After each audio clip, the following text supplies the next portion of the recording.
ազգի ինքնությունը ոչնչացնելու համար մի քանի այսպես որոշակի տեխնոլոգիաներ են իրականացվում։ Օրինակ, ամեն ինչ արվում է, որ այդ ազգը դադարի պատմական հիշողություն ունենալ, այս մարդիկ գնում են հայ ազգի ինքնության ոչնչացման, հայ տեսակի ոչնչացման ճանապարհով։ Սա արժեհամակարգային, ասենք ասենք, խեղաթյուրման փորձ է, որը արվում է ամենաբարձր մակարդակով եւ նպատակը իսկապես հայ ազգի դիմադրողականություն եւ տեսակի ոչնչացումն է։ Նկատենք, որ նույն բանը անում է նաև Ադրբեջանը, նույն բանը անում է նաև Թուրքիան։ Աթաթուրքի նաև հրահանգը իր մահից առաջ հրահանգել էր հրամանատարներին թուրք, որ Խորհրդային Միությունը կքանդվի եւ դուք կոչնչացնեք Հայաստանը։ Սա փաստ է։ Գործողական ռեժիմը կազմակերպվեց, եկեք այլ անգամ ասենք, Արցախի հայաթափումը։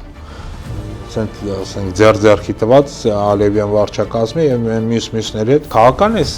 ձեռագրի նպատակը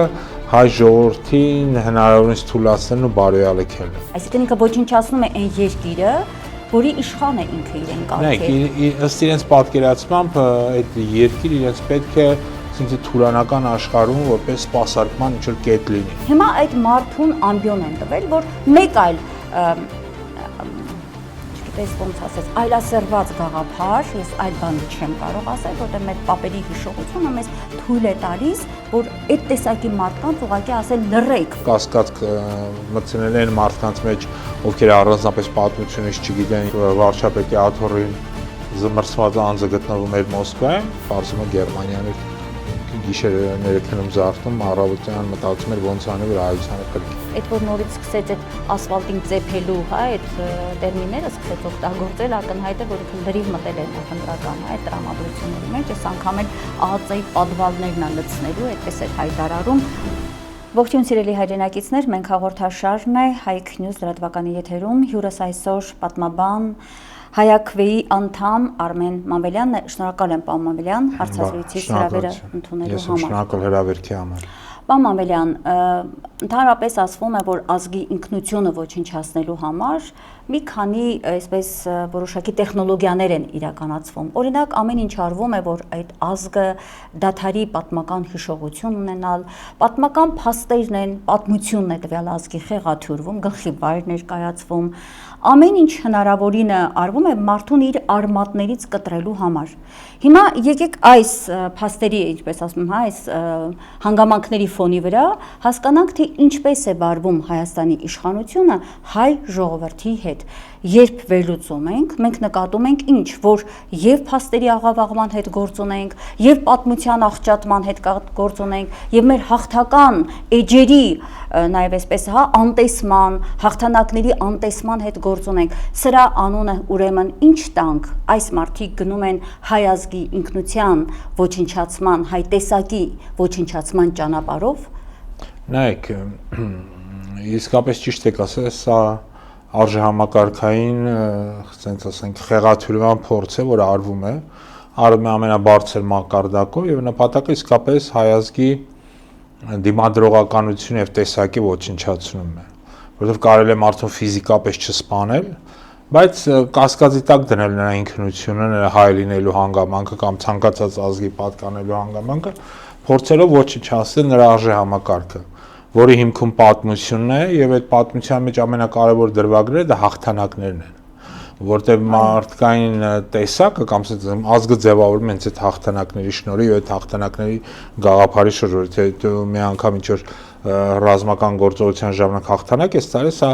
քեզ վստահություն է տալիս, որ այդ հաղթանակները պետք է շարունակել։ Այս հաղթական հաջորդի անցյալի ջնջման է ուղղված այն ամենը, ինչ որ անում են այսօրվա իշխանությունները։ Նկատենք, որ նույն բանը անում է նաև Ադրբեջանը, նույն բանը անում է նաև Թուրքիան։ Այսինքն հաջորդի պատմության խեղաթյուրումը, պատմության ջնջումը եւ ոչնչացումը, սա մի քաղաքական գիծ է, որ այսօր տարնում են, ասենք ասեմ, 3 մայրաքաղաքներ, ցավոք դա Բաքուն է, Անկարան է եւ ցավոք սրտի նաեւ այսօր Երևանում նստած իշխանավոր կոչեցյալները, որոնք գնում են հաջորդի պատմության խեղաթյուրման ճանապարհով։ Հիմա մենք իհարկե կհասկանանք, թե ինչու է դա արվում, այսինքն դուք վստահաբար այն համոզման եք, որ ինչպես թշնամին է ուզում հային ոչնչացնել, իսկ դա կա, դա նոր բան չենք ասում, գոնե թե մեկ դարյա ծրագիր է, ես այս պահին հիշեցի Աթաթուրքի նաև հրահանգը, վրանգը իր մահից առաջ հրահանգել էր հրամանատարներին թուրք, որ Խորհրդային Միությունը կքանդվի եւ դուք կոչնչացնեք Հայաստանը։ Սա փաստ է։ Հիմա մենք այդ process-ի հետ գործ ունենք ադրբեջանական, թուրքական քարտեզներում Հայաստան չկա։ Նրանք գնում են հայկական հետքը, նաեւ այն տարածքներում, այն պատմական մեր հայրենիքի տարածքներում, որոնք իրենք օկուպացրել են, գրավել են, հիմնահատակ ոչնչացնելու ճանապարհով։ Ասենք Արցախում հիմա այնինչ կատարվում է, դա զարուրելի է։ Հայկական հետքն է ամեն օր, ամեն ժամ ոչնչացվում։ Հիմա դառնանք մեր իշխանությանը։ Եթե նույն ձեռագրով են աշխատում այս մարդիկ, կնշանակի նույն գործին են լծվել, պարոն Մանվելյան։ Արցախի հարցում ինչ էին ասում։ Ինչ են ասում այսօր։ Ասում են Արցախը հայկական չէ, չէ։ Երբ որ հայտարարում են սա Հայաստանն է եւ վերջ բառացիորեն։ Հա, դա էլ մեկ այլ տեխնոլոգիա էր։ Այո, այդ ժամանակ պետք էր որ այդպես ասեր։ Որոնք ասում են որ Անկարա այդ ակնան իրենց հայրենիքն է, չէ՞, կա այնտենց մարդիկ։ Մարդը մեկնել Շուշիում իր հարսանիք էր անում, որ այսօր հրաժարվում է ամենը ճանաչել։ Ալեն Սիմոնյանն էր ակնայում նռենիների մեջ այսպես ոգևորված հայրենիքի մասին խոսում, իսկ Արմեն Գրիգորյանը, այո, իր հարսանիքներ պատրաստում այնտեղ կազմակերպել Շուշիում։ Լավ, հիմա եկեք հասկանանք Արցախի այնինչ Բաքուն անում է, չէ, Ադրբեջանը ավերում է ամբողջ Արցախը, ինչ են անում սրանք։ Նույնը չեն անում Արցախից հրաժարվելով, Արցախին վերջնականապես նվիրելով հայկական Արցախը Ադրբեջանին։ Նայեք, Արցախը մի շարք կարևոր նշանակություն ուներ Հայաստանի համար։ Նախ իսկապես ինքը շատ կարևոր մեր արժեհամակարգային մասին։ Նախ ինքը պատմաժառանգական առել նշանակություն ուներ, որտեղ Արցախը Հայաստանին քիչ տարածներից էր, որը բավականին թոհու բոհերի ժամանակ միջնադարում հատկապես 15, 16, 17, 10-րդ դարերում են քիչ հատվածներից էր, որտեղ հայությունը պահպանվել էր։ Այսինքն այնտեղ համայնքի անընդհատ առանց ընդհատվելու հայություն է ապրել։ Երբեք ժամանակ եղել է տարբեր միջոց դեպքեր, երբ որ ինչ որ մի մասով դուրս են եկել, բայց հիմնականում հայությունը միշտ եղել է Արցախում։ Այո։ Իսկ հետեւաբար հենց գործողական ռեժիմը կազմակերպվեց, եկեք սա էլ անգեղծ ասենք, Արցախի հայաթափումը։ Ասենք ձեռքի տված Ալևյան վարչակազմի եւ մյուսների հետ, ովքեր այդ ուղղությամբ աշխատում էին։ Եվ քաղաքական այս ձեռագրի նպատակը հայ ժողովրդին հնարավորինս թույլատրելն ու բարոյալքելն է։ Եթե Անկարան եւ Ադրբեջանը դա անում են նպատակ ունենալով հայերի վերջնականապես ցեղասպանել եւ այստեղից դուրս մղել, ապա գործող քաղաքական ռեժիմի համար այս հայ ժողովրդի բարոյալքման եւ արժեազրկման քաղաքական գիծը մի նպատակ ունի պահպանել իրենց իշխանությունը ամեն գնով, որտեղ իշխել բարոյալքված եւ վախեցած մարդկանց նկատմամբ բավականին հեշտ է։ Բայց այդ դեպքում ինքը նաեւ պետականությունն է կորում, ուրեմն որտեղ է այն տիրույթը, որտեղ ինքը պիտի իշխի, այսինքն ինքը ոչնչացնում է այն երկիրը, որի իշխան է ինքը իրեն կարգել։ Նայեք, ըստ իրենց պատկերացմամբ այդ երկիր իրենց պետք է, ասենք թուրանական աշխարհում որպես սպասարկման ինչ որ կետ լինի։ Այսինքն գնան գան Հայաստանում կանգ առնեն, չգիտեմ, ինչ որ սերվիս ծառայություններ Հայաստանը մատուցի, ոչ թե այդ թուրանական աշխարհին ու դրանով գոյատևի։ Այսինքն դադարում է պետություն լինել Հայաստանը։ Ֆորմալ ինքը կարող է մնալ դեռ որպես ՄԱԿ-ի անդամ երկիր, քանի ՄԱԿ-ը կա, չնայած շուտով կարող է այդ կազմակերպությունը ճանաչել։ Ֆորմալ ինքը կմնա։ Հա, բայց իհարկե իրականության մեջ ինքը կդառնա, ասենք թե այս թուրանական աշխարհի տվյալ դեպքում Ադրբեջան-Թուրքիա տանդեմի կցորդը եւ ինչ որ լավագույն դեպքում լավագույն ճակերտների մեջ բարձ է թուրքական վիլայետ կամ արևմտյան Ադրբեջան, ինչպես ադրբեջանցիներն են ասում։ Այսինքն սրա դեմ դիմադրելու ցանկացած փորձ Հայաստանում այսօր դրված է դրա ոչնչացման հիմքը եւ դա արվում է իսկապես պատմական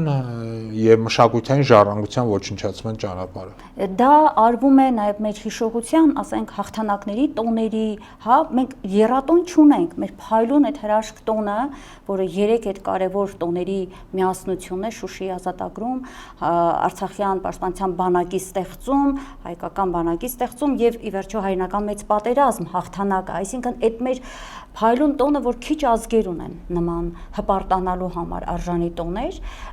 այս մարդիկ ոչնչացրել են։ Գոնե թե 2 կարևոր այն Շուշիի ազատագրման հատվածը, Շուշին հիմա օկուպացված է, իսկ Արցախի բանակը ոչնչացված։ Մնացել էր երատոնից 1 տոն, հիմա էլ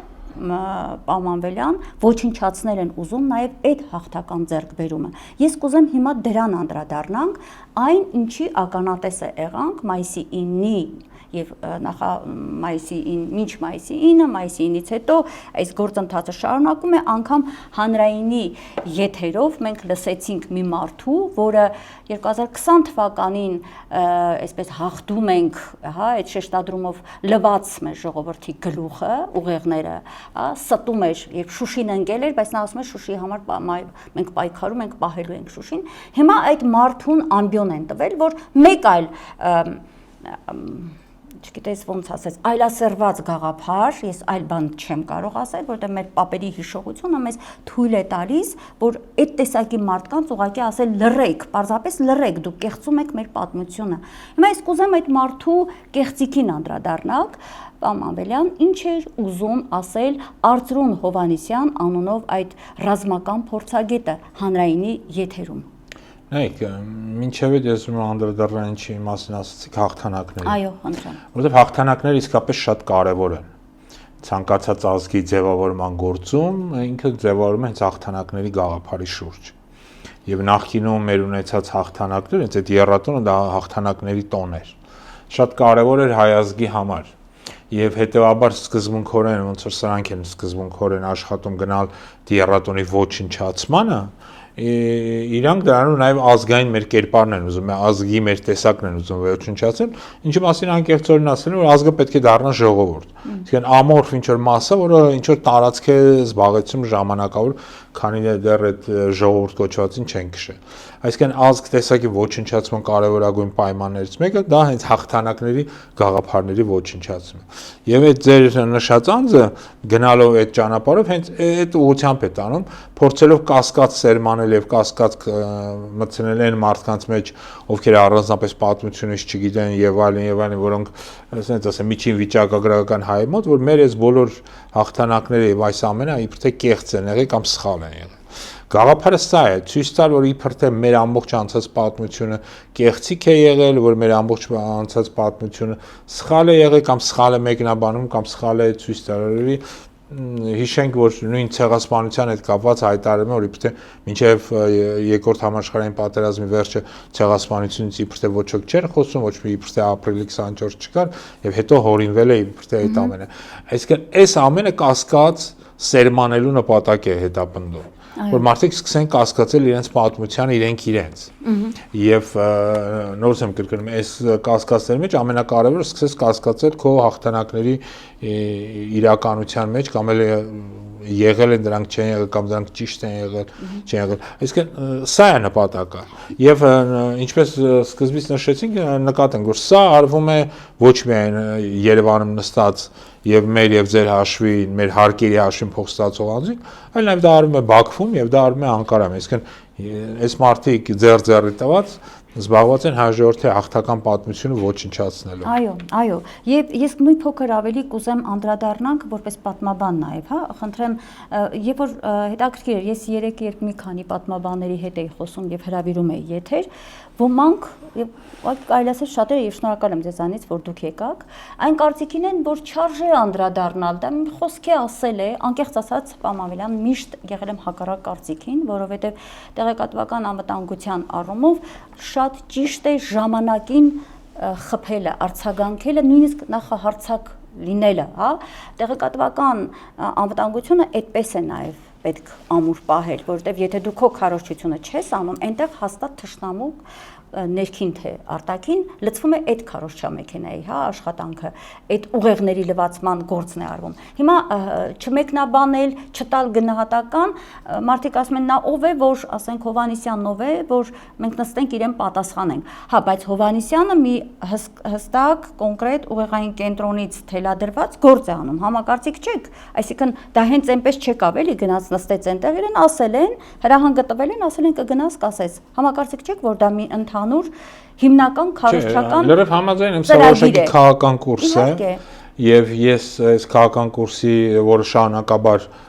տարբեր թեզեր են գցում, քննարկման համար եւ դուք ճիշտ եք որ դրա առաջը դա պետք է կանխել եւ օրը առաջ պատասխանել հակառակ դեպքում եթե ասվի եթե չեն չի պատասխանը ապա կթվա դա երևի մի բան գիտեր էլի ասում են իրականության մեջ իհարկե սրանք ստեր են որոնք բարբերաբար տարածում են հայտնի այդ Գեբելսյան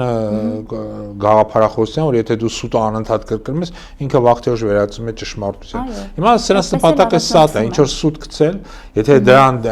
տենում են դիմադրություն չկա ինչպես դուք նշեցիք շատերն ասում են չենք ուզում գանք եւ խոսանք ապա այդ սուտը սկսում են կրկնել երկրորդ անգամ երրորդ անգամ չորրորդ անգամ եւ շատերը սկսում են հավատալ որ իբրե եղել է ինչ որ ծրագիր եւ այդ ծրագրով իբրե Գերմանիա պետք է մեծ Հայաստան ստեղծի մտավորես դեգեներատիզմ այլ բառ չեմ գտնում ինքը շատ արագ տարածում որովհետեւ սենց մի մտայնություն էլ կա հայության մեջ որ ինչ որ մեկը կողքից կգա մեզ կփրկի դա մեկ Գերմանիան էր մեկ չգիտեմ անգլիական նավերն էին որ պիտի գային մեզ փրկեին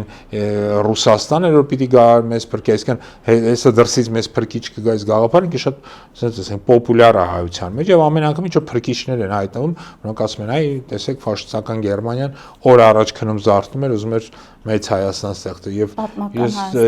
ճիշտ եք ասում եթե դրա դեմը չառնես ինքը սկսում է տարածում գտնել եւ մտավոր տհասությունն էլ մեր մոտ շատ տարածված երևույթ է եւ շատերը կարող են դրան հավատալ այո իրենք օգտվում են հանրային այն խավի այն որ պատմություն չգիտեն ոչ կարդացած հատվածի վրա ուղղակի հեշտ է բոլորը պատմությունին անան բայց եթե որ մեկը սուտ է ասում եւ ստի նկատման հակազդեցություն չլինի դուք շատ ճիշտ նկատեցիք ինքը սկսում է տարածվել ու եթե հակազդեցություն չկա դու ասում են ուրեմն երևի գիտեն էլի որ ասում են իսկան իսկապես սա օր առաջ ռոպե առաջ պետք է կանխել նույնիսկ պետք է մանրակրկիտ մեկնաբանել տալով պատմական իրականության այդ հստակ փաստարկները օրինակ ինձ համար անկեղծ ասած նաև անձնական ցավ էր երբ ես լսում եմ Հովհաննիսյան Արծրունուց հետեւյալ այսինքն արժեզրկում Ստալինգրադյան ճակատամարտի անձնական ցավ է որովհետև հորեղբայրս աշխարհագրագետ հորեղբայրս զոհվել է հրամանատար լինելով հենց այդ կռվի համար իսկ մեր ընտանիքում մշտապես ասվել եւ խոսվել է հետեւյալի մասին դեռ պատերազմի մասնակից պապս ես ուզում հիմա հատուկ փաստով եմ ասում հա որ չասեմ ասում են այսպես ես փաստն եմ ասում հստակ փաստը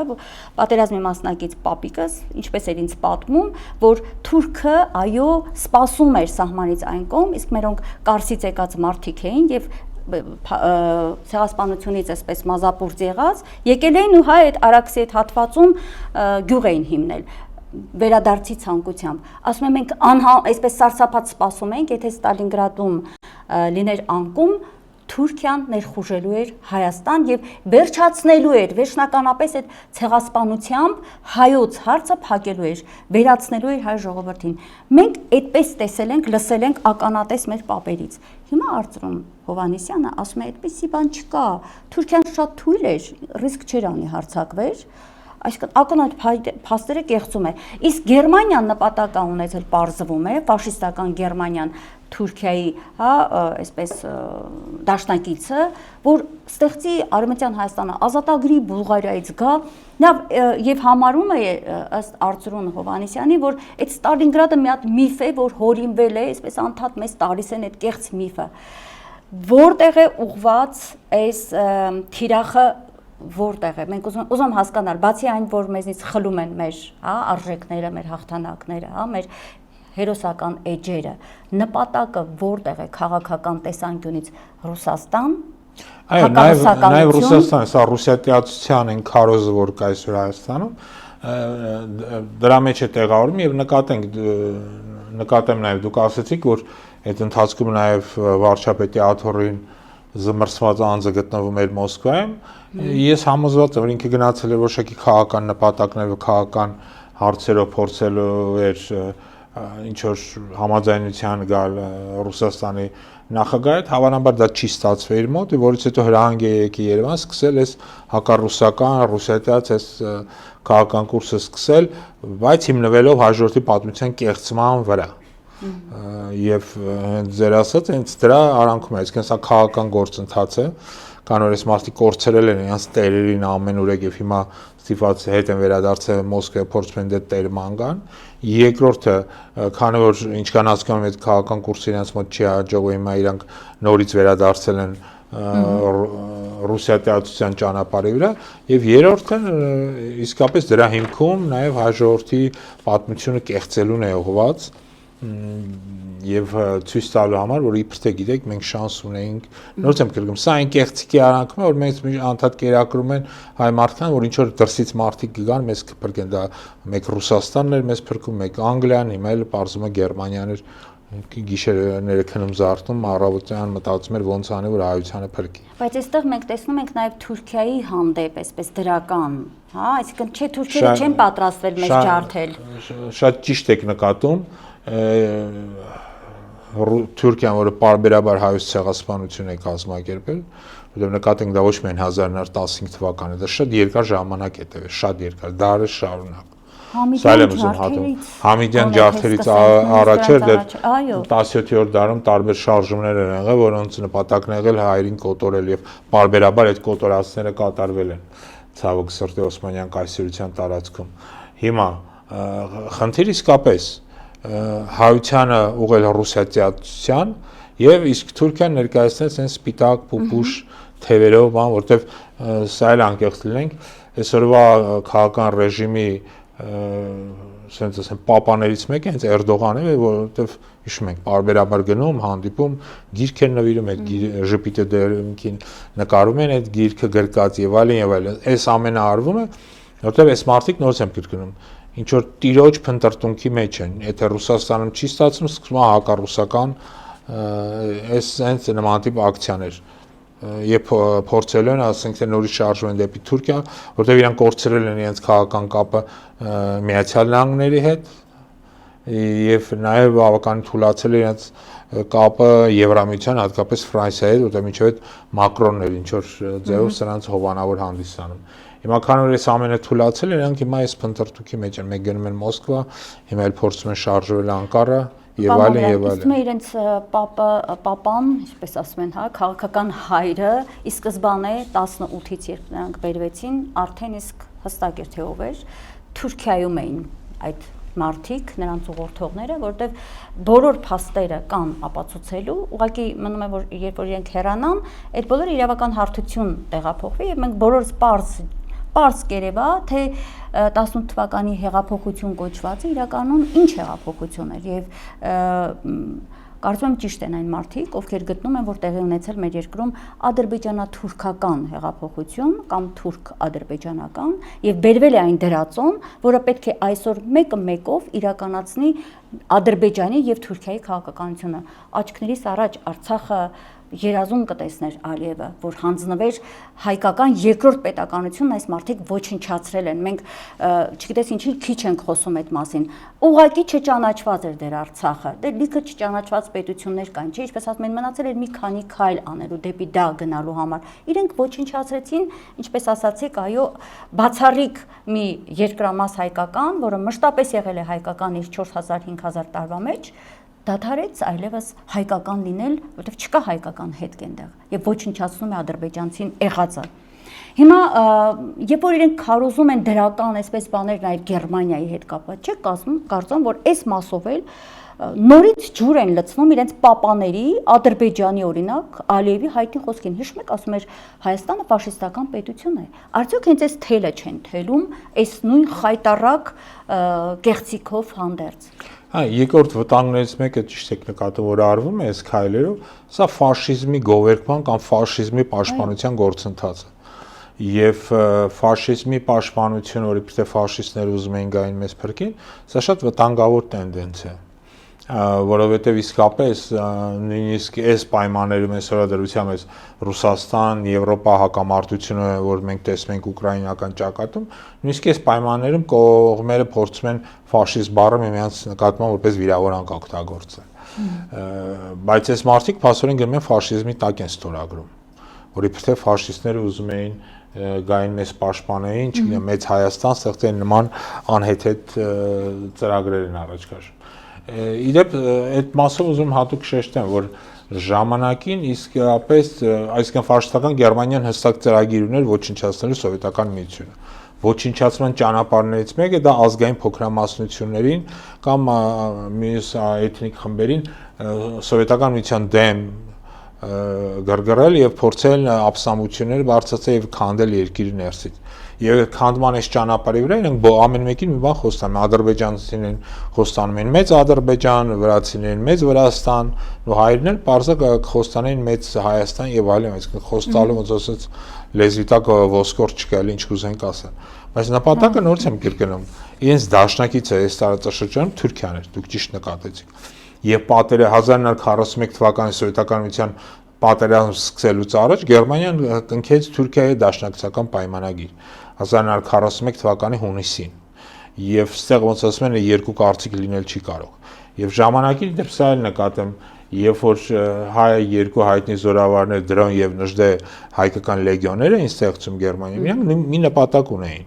Իրանք ոչ թե ուզում էին դանով ֆաշիստներին աջակցել, այլ երկրի առաջինը ուզում էին հայ գերիներին դուրս բերել այդ համակենտրոնացման ճամբարներից, որտեղ իրենց մասսայբար կոտորում էին։ Երկրորդ իրենք այդ հայկական լեգիոնը ստեղծում էին մի նպատակով, երբ որ Ազովստանի Ստալինգրադում պարտվի սովետական միությունը, ապա գոնե այդ լեգիոններով կարողանան Հայաստանը թուրքական ներխուժումից պաշտպանել։ Այսինքն ոչ թե դա հակառուսական օրինակ քայլեր, այլ հայերին ցեղասպանության միջոցով ժողովրդին երկրորդ անգամ ցեղասպանություն։ Երրորդ հարցը, որի մասին անպայման ուզում եմ անդրադառնալ, որի մասին քիչ ուզում։ Նժդե ժամանակին ամեն ինչ արեց, որպեսզի հայկական լեգիոնը չհայտնվի արևելյան ճակատում։ Իրանք ուղարկել, ինքը կարողացավ Գերմանիայում իր կապերի, նաև կոռուպցիայի միջոցով հասնել, որ այդ հայկական լեգիոնը ուղարկեց Բուլղարիա, այլ ոչ թե արևելյան ճակատ։ Եվ որտեվ ինքը անում էր ամեն ինչ, որպեսզի խուսափի սովետական միության ռուսական կարմիր բանակի դեմ հայկական լեգիոնը չմարտնչի հանգարց, որտեվ դա ահռելի կորուստներով էր պայմանավորված։ Սա էլ է շատ կարևոր փաստ։ Եվ իդեպ սա էլ նշեմ, երբ որ ժամանակին Նժդե ձերբակալվեց եւ նրան դատում էին, ապա նրա դատական գործերում ոչ մի խոսք չկա այն մասին, որ ինքը համագործակցել է ֆաշիստական Գերմանիայի հետ։ Այսինքն ում, բայց սովետական միությանը պետք չէր, չէ, կասկածել ֆաշիստների նկատմամբ ինչ-որ համակրանքով։ Բայց նորից եմ կրում Նժդեի քրեական գործերում ֆաշիստական Գերմանիայի հետ համագործակցության կետը չկար, հանված էր, ինչի համար, որովհետև սովետական այն կավեդը շատ լավ գիտեր, որ այս մարդը ինչ որ առման նույնիսկ օգնել է, թույլ չտալով որ հայկական լեգիոնները գան եւ հայտնվեն այս արևելյան ճակատում։ Այսինքն նույնիսկ այն մարդիկ, ով այդ պահին գտնում էին Գերմանիայում եւ համագործակցում էին այդ ռեժիմի հետ, նկատի ունեմ եւ Դրոն եւ Նժդե, շատ լավ հասկանում են։ Առաջինը, որ Գերմանիայի հաղթանակը դա կարող է լինել ճակատագրական հայ ժողովրդի համար վերջնական հայ ժողովրդի ոչնչացման ուղղված կլիներ եւ իրենք փորձում էին քայլեր ձեռնարկել, որպեսզի այդ ամենը կանխվի։ Հիմա այս ամենը ցույց է տրվում գլխի վայր։ Շուռ է տրվում, խափում են մարդկանց, ստում են, այդ սուտը տարածում են պարբերաբար, դրա հետ միասին կողքից հայտնվում են ինչ-որ մարդիկ, որ ասում են ինչ-որ հայտնի օպերացիա կար եւ այլն, այդ ամենը սուտ է, բացարձակ։ Դա Բաքվի սուտն է իդեպ, որը ցավում են, որ նաեւ ռուսական որոշ շրջանակներ են այսպես վերցնում եւ Նժդեի դեմ, այսպես արշավի է վերածվել, արշավ են ու փաստորեն իրականացնում Նժդեի դեմ, հենց այս կեղծիքը մեջտեղ բերելով։ Հիմա ցավալին այն է, որ Հայաստանի իշխանության մեջ կան մարդիկ, ովքեր նույն հականժդեհական, այսպես նույն Բաքվի թելադրանքով առաջնորդողներ են։ Չի իրենք են այսպես եւ պաշտոնյաներ են այդ մարդիկ, ովքեր Նժդեի վրա այսպես ցեխ են շպրտում, իրենք ուր Նժդեն ուր, ասում, այսինքն ուր ենք հասել, հա, արժեքների ոտնատակ տալու ժամանակներ ենք ապրում։ Իդեպ միտքը հենց այս պահին եկավ, պարոն Մամերյան, գուցե պետք է այս մեր երկրում օրենքներ լինեն, որով մեր պատմությունը խեղաթյուրողները, մեր հակահայկական քարոզիչները, մեր հերոսներին հակառակ, հա, ձևով ներկայացնողները կամ իրենց վարկաբեկողները ուղղակի պետք է խստորեն պատժվեն քրեական օրենսգրքի բավական լուրջ հոդվածներով, չէ՞ կարծում, որ դրա անհրաժեշտությունը հաստատ կա։ Նայեք, շատ կարևոր հարց եք բարձրացնում։ Իդեպ ասեմ, աշխարհում կա աշխարհի շատ երկրներում, հենց արևմտյան, իրենց պատմությունը պաշտպանված է օրենքի ուժով։ Եվ ոչ ոք չի կարող այդ պատմական իրադարձությունը կեղծել կամ պատմական դեմքերին եւ հայտնի մարդկանց մասին Չէ՞ որ նույնիսկ գեղարվեստական գիր գրել, օգտագործել նրանց անունական պատմական դեպքերը, կեղծելով դրանք։ Դա քրեորեն պատժելի է։ Որտեղ պատմությունը ցանկացած երկրի իսկապես կարիք ունի պաշտպանության։ Հայաստանում առավել եւս, քանի որ մեր պատմությունը սիստեմատիկաբար կեղծում է, ինչպես նշեցի, ոչ միայն մանավանդ հիմա, ոչ միայն դա անում է Անկարան եւ Բաքուն, դա իրենք ձեռ տված անում են այսօրվա Հայաստանի իշխանությունների հետ։ Եվ իսկապես հայ ժողովրդի պատմությունը պաշտպանության կարիք ունի, այսպես կոչված կեղծ պատմաբաններից, տարբեր տեսակի կեղծ հեղինակներից, գրողներից, որոնք պարբերաբար սիստեմատիկաբար հակաակադեմիական գրքեր են գրում, տպագրում են massայաբար, մի շրջան մանավանդ վերջին շրջանը մոդա է, ասենք վասակցիոնուն են որպես նոր դիվանագետ եւ չգիտեմ պայծառատես ներկայացում, ստորացնելով Վարդան Մամիկոնյանի եւ այլն, եւ այս համակարգը սիստեմատիկաբար աշխատում է, այսինքն հայ ժողովրդի պատմության խեղաթյուրումը եւ դրա կեղծումը, նորից եմ կրկնում, դա ոչ միայն Բաքվի եւ Անկարայի գործ, այլ նաեւ դա այսօր այդ մարդկանց հետ ձեռ տված Հայաստանում է իրականացում։ Պարբերաբար կեղծել, մտածում, որ կարող է Հայաստանում նման իշխանություն լինի եւ նման օրենքների կարիք մտքներովս էլ չի անցել, որ ունենանք, բայց կարծում եմ, որ շատ կարևոր քայլ պետք է լինի նման նախաձեռնություններով հանդես գալ։ Խորհրդարանին դիմությունը պետք է անի նման քայլեր։ Նոր նույն Միացյալ Նահանգներում գործում է օրենք, որով իրենք իրենց պատմությունը պաշտպանում են։ Այսինքն դու չես կարող ասենք թե Ջորջ Վաշինգտոնի մասին ֆիլմ նկարանես, գիր գրես,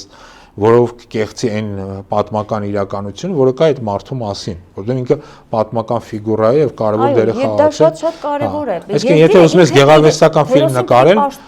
դու անունը փոխի, ինչ անուն ուզում ես դիր, բայց ոչ հայտնի պատմական ֆիգուրայի անունը դիր, որի մասին ինչ-որ կեղծ թեզեր է ստացել։ Իսկ մեզ մոտ դուք շատ ճիշտ հիշեցրեցիք Վասակցյոնի պարագան եւ այստեղ ուզում ուղղակի կարծ նշել, որ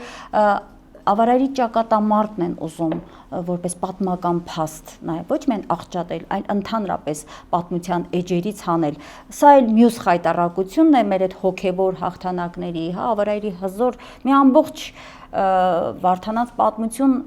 այդ հիմքն է, այդտեղ նշված է, գրված է, այդ մասին տեղեկանում ենք Եղիշեից, այսինքն սա ամբողջությամբ մեր պատմիչներին նաև սուտ հանելու քաղաքականությունն է, որը ես ասեմ, պարմամիրան բավական վաղուց է սկսվել եւ թուրքական հողերով առաջնորդվող որոշ պատմաբաններ նաև դրսում հայտնի Սյունին, հա, եթե ես չեմ սխալվում, եթե սխալ չեմ ասում նրա անունը, պատմաբան, որը կաշառված էր այդ նույն ադրբեջանա-թուրքական տանդեմի կողմից, մեր պատմիչներին կամ ժամանակագրորեն են բերում խեղաթյուրում, ասենք 5-րդ դարի պատմիչ խորենացում բերում են 7-րդ դար, որպեսզի նրա հայոց պատմությունը, ասեն հիմքեր չունի եւ այլն։ Այս երևույթի դեմ նայում միայն հնարավոր է գոնե ներսում մեր օրենսդրական դաշտը հստակեցնելով հնարավոր է պայքարել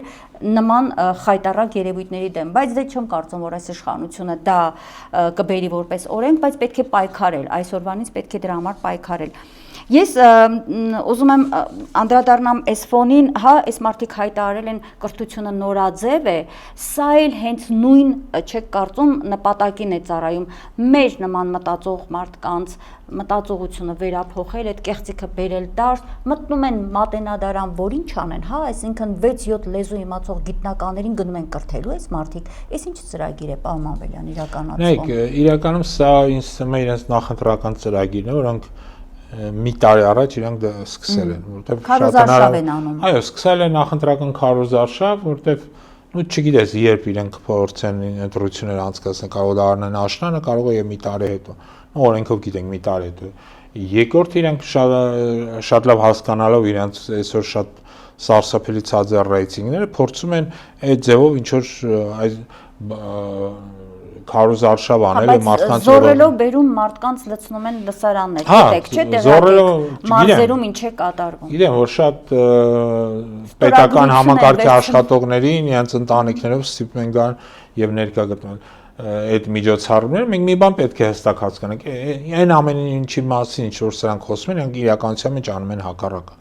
Այսինքն Հայաստանում այսօր դրված է կրթություն եւ գիտությունը ոչնչացնելու գործընթաց է սկսված։ Իսկ իրանք անում են քարոզարշավ,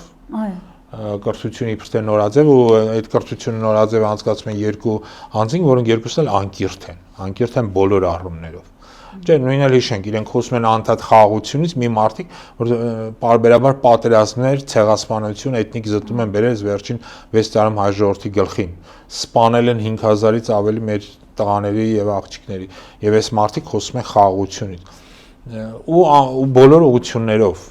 Ու բոլոր ուղղություններով sense է խոսում են իբր թե կոռուպցիայի դեմ պայքարելուց, բայց իրանք են խրված ամենամեծ կոռուպցիոն սկանդալների մեջ։ Ավելի շատ են սկսել խոսել, դա էլ նախընտրական երևի էսպես, հա, տրամադրությունները։ Միմիայն իրանք արդեն սկսել են այս նախընտրական գործընթացները եւ այն մարդիկ նորից եմ գրում, ովքեր այսօր կոռուպցիոն ծրագրերի մեջ են, իրանք հիմա կոռուպցիայի դեմ պայքարից են ու էլի հիշում են նախկիններին եւ այլն եւ այլն։ Այսինքն մենք ունենք sense խայտարակ մի իրավիճակ, ուղղակի այն մարդիկ, ովքեր նայում են եւ պետք է մի բան հասկանան, որ ինչից այս մարդիկ խոսում են, իրենք կյանքում հակառակն են անում։ Եթե իրենք խոսում են կրթությունից, ուրեմն Հայաստանում գնում է կրթության դեմ պայքար։ Եթե խոսում են խաղաղությունից, ուրեմն ասված չանի, բայց Հայաստանն իրենք տանում են դեպի պատերազմի եւ այսպես շարունակ։ Եվ խոսում են կոռուպցիայի դեմ պայքարից, ուրեմն իրենք են, ասենց ասեմ, մինչեւ բուկը խրված, ոնց որ ասում են, այդ կոռուպցիոն թաթախված այդ կոռուպցիայի մեջ եւ զբաղված են երկիրը թալանելով, որտեղ նայեք մեր արտաքին պարտքի եւ ներքին պարտքի աճը վերջերս իմ ընկերը հաշվել էր, որ միայն վերջին մի տարում, եթե մի տարի առաջ միջին վիճակագրական հայն $4000 պարտք էին արել, միայն մի տարում դա 10%-ով ավելացել է, դառել է $4400, միայն մի տարում։ Իսկ մեր բոլորի ձեր հետ միասին նստած մեր վրա $400 եւս պարտքի ավելացի եւ այսպես շարունակ։ Այո, եւ ինչպես ասեցի, վերջի եզրափակենք նաեւ մեր հարցազրույցը, պարոն Մամելյան, վերջի օրերին, այո, բավական այսպես ոգևորված ԿՊ-ականները խոսում են այ թալանի կոռուպցիայի դեմ պայքարը, ասում է մեր քաղաքական հանձնառությունը, մեր ինքնությունը, հա, այսպեսի ձևակերպում արեց ԿՊ-ական պատգամավոր Արթուր Հովհաննիսյանը խորհրդարանի ամբիոնից, ինքնությունն է իր, հասկանում եք, այսինքն ես չգիտեմ, այդ մարդիկ բարերի խնդիր ունեն երևի, ընկալման խնդիր կա, հա, ինքնությունը չի կարա լինի, հա, այդ թալանի դեմ պայքարը ինքնություն չի կարա լինի, դա ուրիշ բան է։ Նայեք, կամ էլ ինքնությունը չեն գիտակցում այդ մարդիկ ինչ է, հա։ Գոյություն է sense հասկացողություն, երբ որ մարդ անկախ իրանից խոսում է նրանից, ինչի մասին ինքը Ֆրեյդի հայտնի տեսություն է, ով ինչի կարիք ունի, նրանց է խոսում։ Եվ որ այս մանձանվել հայտարարում որ կոռուպցիան կամ կոռուպցիայի դեմ պայքարի ինքնությունը իրականում իրենք հենց կոռուպցիայի մեջ են թաթախված ոնց որ նշեց։ Իրանք ամբողջ օրը դրա մասին են մտածում եւ գաղտնիք չէ որ իրանք այսօրվա դրությամբ միլիոնավոր դոլարների տներ եւ սեփականություն են ձեռք բերել մարդիկ, որոնք ոչ կրթությունն էին, ոչ ասենց ասեմ կենսագրությունն էին եւ ոչ մի բան։ Այո։ Պարոն Մամելյան, ես ուզում եմ եզրափակել Փաշինյանի խոսքով, անկեղծ ասած, ինձ համար վաղուց շատ տհաճ է իրեն մեջ բերելը, բայց այդ որ նորից սկսեց այդ ասֆալտին ծեփելու, հա, այդ տերմինները սկսեց օգտագործել, ակնհայտ է, որ ինքը լրիվ մտել է նախընտրական, հա, այդ տրամադրությունների մեջ, այս անգամ էլ ԱԱԾ-ի պատվալներն է լցնելու, այդպես էր հայտարարում, ընդդիմության անվանելով օտարերկրյա գործակալներ, 5-րդ անիվ ազդեցության գործակալ, դե սա այն է, ինչ տարիներ շարունակ իր եւ իր թիմի մասին է ասվել եւ փաստերով է ասվել, դրսից ֆինանսավորվող 5-րդ որպես շարասյուն եւ այսպես նյարդային այդ վիճակի մեջ գոռաց վերընկեք տեղներդ ներվերս չուտեք, սա չգիտեմ, բազմաթիվ անգամ ես տարբեր հոգեբանների եմ հրավիրել մենքի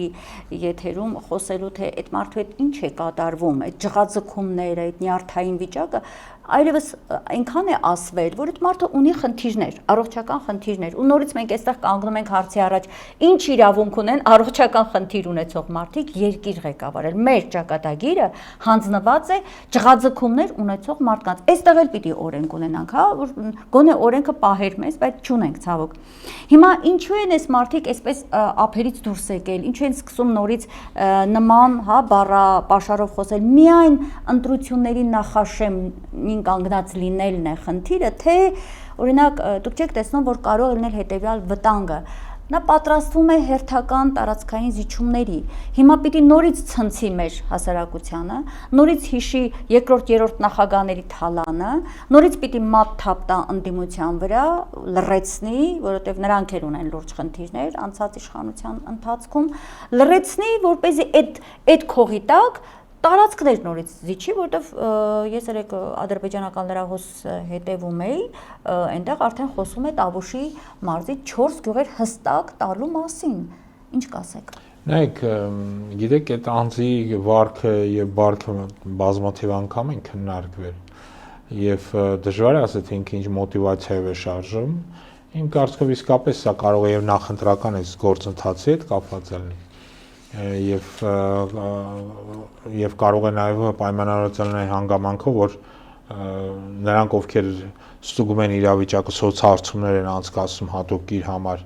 հասարակության մեջ, հասկանում են, որ ինքը վերընտրվելու շատ քիչ շանսեր ունի։ Զրոյացված վարկանիշ։ Նո, զրոյացված չի, բայց բավականին ցածր է։ Այնուամենայնիվ սա կարող է իսկապես հենց այդ ներվային եւ